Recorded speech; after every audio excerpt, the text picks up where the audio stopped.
Live দেখে ভাই কথা না বলি এতগুলো লাগবে না, 2-3টা মোবাইলের ভিডিও নিয়ে। প্রথমে আমি ধন্যবাদ জানাই যে আমার লাইভ দেখে আপনারা ওখানে গিয়েছিলেন। মূল ঘটনা ছিল আমরা গুলশানে আমাদের এক সিনিয়র আইনজীবী যিনি আমার পাসপোর্ট নিয়েও আদালতে মুভ করেছিলেন, মহসিন রশিদ অ্যাডভোকেট, তার চেম্বারে গিয়েছিলাম যে আমাদের সার্বিক পরিস্থিতিতে আমরা মামলাগুলোকে কীভাবে আইনগতভাবে ফেস করতে পারি। সেখান থেকে উবারে আমি আসলে ওখান থেকে একটা উবার কল করে আসি, তো এই পেছনে একটি গাড়ি ফলো করতেছিল, তো আমরা ভাবছিলাম হয়তো কাছাকাছি গাড়ি আসতেছিল। পরে আমি একটু মোবাইলে নেটে আপডেট খবর দেখতেছিলাম, তো এর মধ্যে দেখলাম যে আমরা যে ড্রাইভারকে নিয়ে আসছি ওই ড্রাইভার খালি ফোনে কথা বলছেন যে আমরা এই জায়গায় আছি আসতেছি, হ্যাঁ আপনি অমুক জায়গায় থাকেন। আমি ভাবছিলাম হয়তো ওনার মালিকের সাথে হয়তো কথাবার্তা বলছে, কিন্তু পরবর্তীতে একটু জ্যাম পর দেখলাম গাড়ি এসে থামলো এবং উনি ওই লোকটার সাথে কথা বলতে নিচে নেমে গেলেন। পরে আমরা শুনতেছিলাম ওই লোকটি বলতেছিল যে আপনি চলে যান, আমরা গাড়ি চালাই নিয়ে যাবো, আমরা নূরকে নিতে আসছি। তখন যেহেতু তাদের হাতে পোশাক ছিল না, তখন আমি ভাবছি যে যেহেতু আমাকে ভারতের ওখান থেকে পরামর্শ এসেছে সরকারের কাছে, তো তখনই আমি একটু সতর্ক হয়েছিলাম এবং আমার বিষয়টা মাথায় আছে। তো যখন বুঝতে পারলাম যে তারা ড্রাইভারকে নামিয়ে আমাকে তুলে নিয়ে যেতে চাচ্ছিল এবং গাড়িটা জ্যামে দাঁড়িয়ে রয়েছিল, তখনই আমরা তারা গেটের আমাদেরকে যে দাঁড়িয়েছিল ওখানে তাদেরকে ধাক্কা মেরে আমরা চিল্লানি দিয়েছি যে আমি বিপিন, আমাকে গুম করার জন্য তারা চেষ্টা করছে, যে আশপাশের মানুষকে জানানোর জন্য। তখন আমরা এই যে RFL আপনার প্রাণ RFL এর বোধহয় একটা ডেইলি শপিং যেটি উত্তর বাড্ডা থানা রোড সংলগ্ন যে আপনার প্রিমিয়ার বিল্ডিং এর অপর সাইডের বিল্ডিং এ পপুলার অপর সাইডে, সেখানে আমরা ঢুকি। পরে আমরা দেখি যে ডিবির পোশাক পরিহিত লোকজন আসছিল।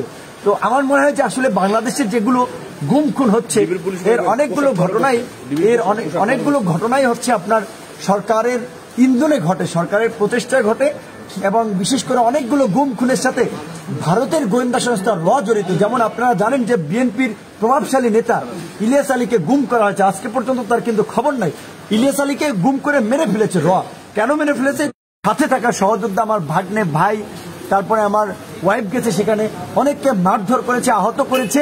তারপরে সেখান থেকে 3 জনকে তুলে নিয়ে গিয়েছে, যাদের মধ্যে একজন আমাদের বিনিয়ামিন মোল্লা, ছাত্র অধিকার পরিষদের যুগ্ম আহ্বায়ক, এবং আরেকজন হচ্ছে আরেফিন। তিনি আমাদের ওইভাবে কোনো পদ পদবিতে না, তিনি আমাদের শুভাকাঙ্ক্ষী সদস্য হিসেবে কাজ করতেছেন মহানগরে। আরেফিনকে ইন্টারমিডিয়েট পড়ুয়া ছাত্র, তাকে তুলে নিয়ে গেছে।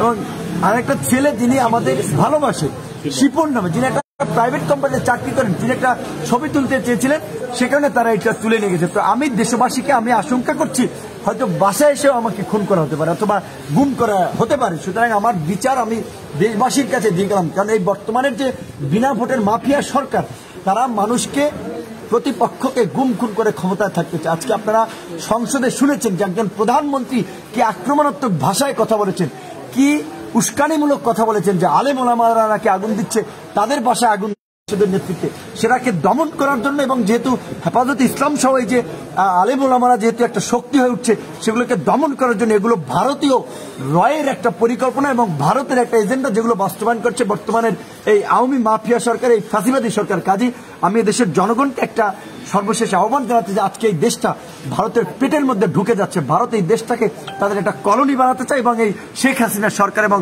আওয়ামী সরকারের মাধ্যমে। কাজে আজকে যারা আওয়ামী লীগের রাজনীতি করেন, দেশপ্রেমিক মানুষ, দেশপ্রেমিক জনতা, তাদের উচিত আজকে আওয়ামী লীগকে পরিত্যাগ করা এবং আওয়ামী ফ্যাসিবাদকে না বলা, এবং গণতন্ত্রের জন্য সকলে লড়াই সংগ্রাম করা। এবং এই যে 7 দিনের যে লকডাউন দিয়েছে, এটা হচ্ছে যে যেহেতু বিভিন্ন জায়গা থেকে সরকারের বিরুদ্ধে একটা আন্দোলন সংগ্রাম তৈরি হচ্ছে, এটাকে নিয়ন্ত্রণে নেওয়ার জন্য তারা একটা লকডাউন দিয়েছে। এবং বিএনপির মতো একটি বড় রাজনৈতিক দল, তাদেরকে আমরা আহ্বান জানাবো, আপনারা সরকারের ফাঁদে পা দেবেন না যে বেগম খালেদা জিয়াকে আবার আটক করবে নেতাকর্মীদেরকে আবার আটক করবে, সেখানে আপনারা রাজপথে সক্রিয় হবেন না। কিন্তু আপনারা যদি নিষ্ক্রিয় থাকেন তাহলে আজকে হেফাজতকে মেরেছে, ভিপিনুরকে মেরেছে, কালকে কিন্তু আপনাদেরকেও সাইজ করবে, কেউ রক্ষা পাবে না।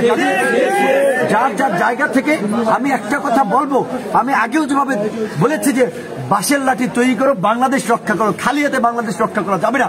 কারণ এই মাফিয়ার আপনারা দেখেছেন বাইতুল মোকাররমে কিভাবে ছাত্রলীগ যুবলীগের গুন্ডাদের দিয়ে ধ্বংসযজ্ঞ চালিয়েছিল, কিভাবে ব্রাহ্মণবাড়িয়া, চট্টগ্রামের হাটহাজারী সহ বিভিন্ন জায়গায় নির্বিচারে গুলি করে মানুষ হত্যা করেছিল। কাজে এই মাফিয়াদের বিরুদ্ধে প্রয়োজনে যদি সশস্ত্র আন্দোলন করতে হয় সেজন্য আপনারা প্রস্তুত নেন। যেদিন ডাক আসবে, যেই ডাক দেখতে কেন আপনারা মা বোনেরা সহ সকলে ভারতের আগ্রাসন থেকে দেশকে মুক্ত করার জন্য, এই আওয়ামী মাফিয়াদের হাত থেকে বাংলাদেশকে মুক্ত করার জন্য, গণতন্ত্রকে মুক্ত করার জন্য, দেশের গণতন্ত্রকামী মানুষকে বাঁচানোর জন্য যা যা জায়গা থেকে ঝাঁপিয়ে পড়তে হবে, আমি এই আহ্বানটি রেখে আজকের মতো আমার কথাবার্তা শেষ করছি। পরবর্তীতে অতি দ্রুতই আমি সংবাদ সম্মেলনের মাধ্যমে সার্বিক পরিস্থিতি আপনাদেরকে জানাবো। আমি একটু কথা বলতে চাই। ভাই যখন ভিতরে ছিল, আমি শুরু থেকে বাইরে ছিলাম। ভাই যখন শুরু ছিল, আমি ভিতর থেকে সবাই লাইভটি শেয়ার করবেন। দেখতে পাচ্ছি যে দেখতেছেন লোকজন বাইরে থেকে ঘোরাফেরা করতে দেখেন, তখন দেখতেছে যে পুলিশের পোশাক ছাড়া নেওয়া